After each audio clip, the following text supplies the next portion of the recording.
Hello, good morning everyone. Let us start with our chapter, that is continuing chapter corporate accounting. Under corporate accounting, final accounts of company, let's start with question number 3. See, following is the balance sheet of Mineral Limited as on 31st March 2020. First we have to draw all these notes of account. Let's start with final balance sheet, that is first one is the balance sheet, but we have to prepare this balance sheet at last, but we have to prepare first. Then after schedule 1, schedule 2 and notes A to I, right?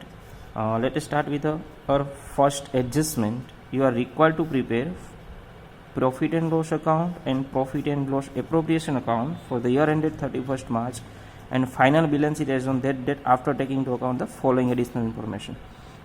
Here P&L account and P&L appropriation account we have to prepare, but according to the Companies Act we are not preparing P&L account and P&L appropriation account because this is the old book and we have to prepare only final accounts with notes, not a T form, that is a horizontal form. We have to prepare in vertical form. So first one is closing stock is valued rupees 75,000, its market price 72,000, whichever is low. We are know that in our 11th standard these are the such type of adjustment will be there. Closing stock is valued 75,000, market price is, if book value or market value whichever is lower we have to consider.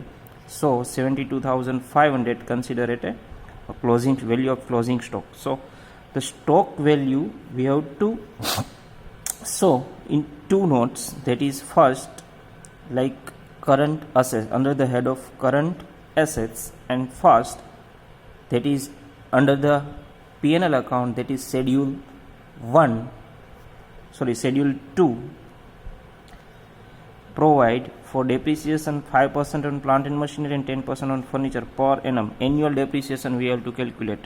So first we have to find out the plant and machinery and furniture. Yes, plant and machinery and furniture. If there any addition or deduction is there, we have to show adjustment and balance sheet. Not any addition or deduction during the year. So we have to calculate 5% on plant and machinery and furniture depreciation. Second effect of that particular, first we have to deduct from the plant and machinery and furniture, and second effect we already know that on P&L account. So we have to show this depreciation on schedule 1. Next, write off half amount of preliminary expense. First of all we have to find out the preliminary expense from the trial balance. Yes, preliminary expense, the amount of preliminary expense is 2,500. Out of that, half of the preliminary expense we have to write off. So first we have to show this preliminary expense under the head of reserve and surplus. We have to deduct first preliminary expense from reserve and surplus or under the miscellaneous expenditure. Any of the two effect you can get. Out of that half, so we have to deduct half of the preliminary expense from the preliminary expense 12250, right? Second, reserve 2.5% for bad debts reserve. So we are already know that bad debts reserve is adjustment is related to debtors, so we have to deduct from debtors. And second effect in schedule 2. Credit sales of rupees 2,500 is not recorded in the books. Credit sales, the word credit sales is given, so we have to add in sales and second effect on debtors.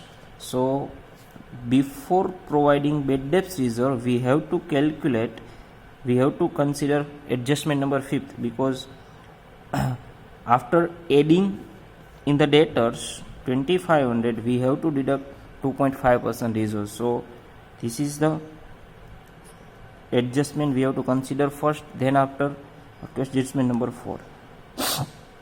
Next, provision for taxation to be made 12,500 out of the profit. The word provision for tax is given. So first of all from the reserve surplus we have to deduct 12,500, or we can say that one effect is on provisions on schedule current assets, loans, current liabilities and provisions and schedule 1. Last, the directors of the company have proposed 8% dividend on equity share and transfer rupees 20,000 to general reserve. First we have to transfer to general reserve, then after we are providing dividend. So under the head of general reserve we have to add 20,000, and second effect on under the current liabilities and provisions. Next, dividend. So we have to find out the credit balance of equity share capital first. Yes, credit balance or paid up capital is 2,50,000. 2,50,000. 8% of 2,50,000. See, whenever you have given such type of adjustment, like providing 10%, 8%, whatever may be the percentage of dividend to equity shareholder, then and at that time you have to keep in mind, before providing dividend to equity shareholder, we have to provide first dividend to preference shareholder. So first we have to calculate, it is a hidden adjustment, mind you well, it is the hidden adjustment. Before providing dividend to equity shareholder, we have to provide dividend to preference shareholder, because first right on profit to preference, not an equity shareholders. So 50,000, 6% of 50,000 is 3,000. So we have to provide first 3,000 to preference shareholder, then after 8% to equity shareholder. So the effect of that particular transactions is dividend. So first is proposed dividend to preference shareholder and proposed dividend to equity shareholder on provisions under the head of provisions, and second effect is on P&L debit, that means under the schedule 1, right, schedule 1. Now the authorized capital of the company is rupees 5,000, ordinary share of rupees. The word authorized capital is given, so you need not to worry about this transaction. The effect of this transaction on the final account does not affect the amount. So these are the main 7 transactions you have to consider. See, in each and every question such type of transaction will be there. Let us start with trial balance. Plant and machinery under the heading of fixed assets. Furniture again the heading of fixed assets. Goodwill again the heading of fixed assets. Tangible. Debenture interest. The word debenture interest and debit balance is given, so it is considered as an expense of schedule 1. Wages again schedule 1. Salary again schedule 1. Opening stock again schedule 1. Purchase again schedule 1. Debtors under the head of current assets. Rent and taxes, it is on debit side, so it would be considered as an expense schedule 1. Sundry expense again schedule 1. Now audit fees again schedule 1. Depreciation on building again schedule 1. Investment, out of that 10% of government security, cost price 25,000 and book value is 20,000.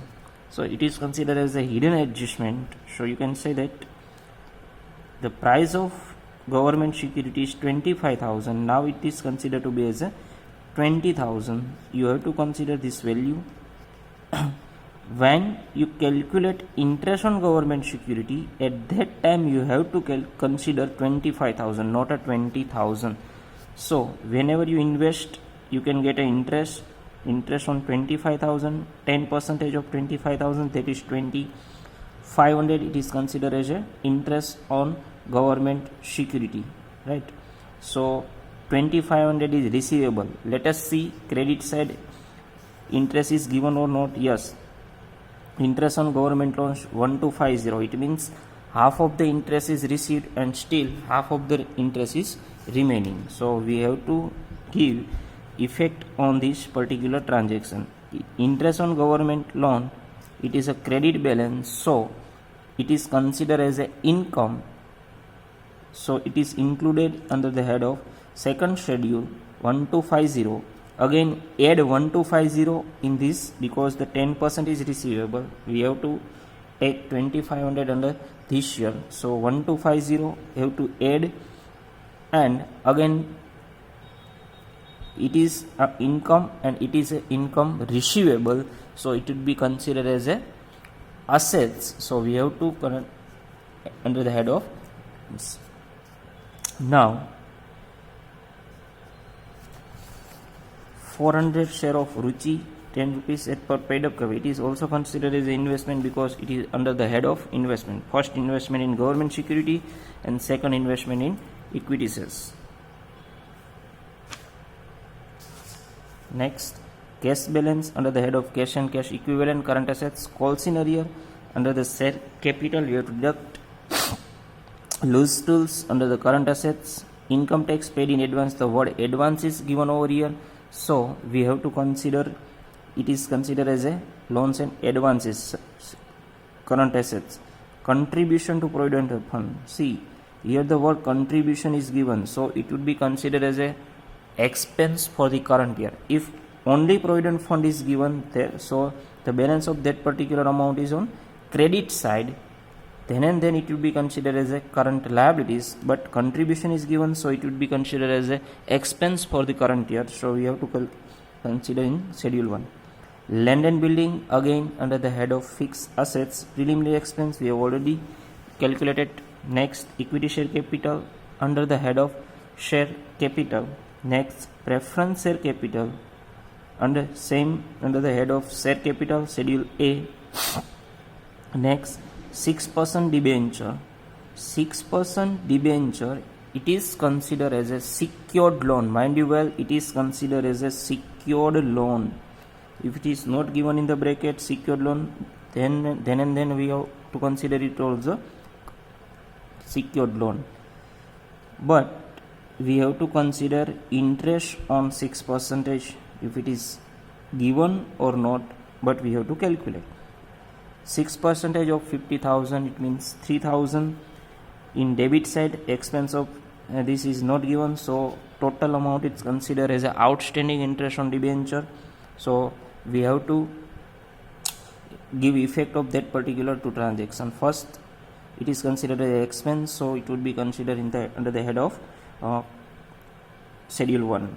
And second is, if you are adding in debenture, then also fine. If you are not, consider as a under the head of secured loan. And second effect on liability side, current liabilities, interest, only effect of interest is considered as a current liabilities. Mind you well, in your 12th standard you are adding in the debenture, but according to the company's law, according to the Companies Act, the interest on debenture would not be added under the in the total amount of debenture, because the interest would not raise the value of debenture, so it is considered as a current liabilities. Now sales under the schedule 1, creditors, current liabilities, interest on government loan, it is considered as income. We have already included in schedule 2. Now other interest and dividend, it is considered as a credit balance, so it is considered as a income. In schedule 2, bank overdraft, current liabilities or cash equivalents. Public deposits, it's considered to be as a unsecured loan. Mind you well, unsecured loan. General reserve, again under the head of reserve and surplus. P&L account dated 1st April 2019. It means that it is considered as a reserve because it is the profit of previous year, so it would be considered under the head of reserves and surplus. Next, provident fund. So see, this is contribution of provident fund. It is considered as a expense. I have already told you that if provident fund is given, then the balance of that particular amount is on credit side. Here it is given provident fund, it is considered as a current liabilities. So this is the example. We have solved it out in our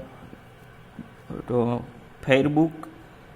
Then another 2 or 3 example I will give to you. You have to solve it because it is not possible to consider so many accounts, so many notes of account in our online lecture. So you have to prepare in your own.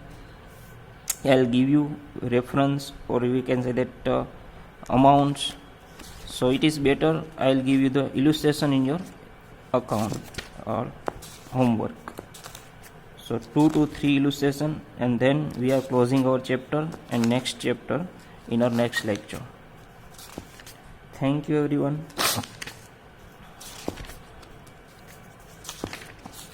I'll give you the illustration, short illustration is there if any. I'll give you all these short informations.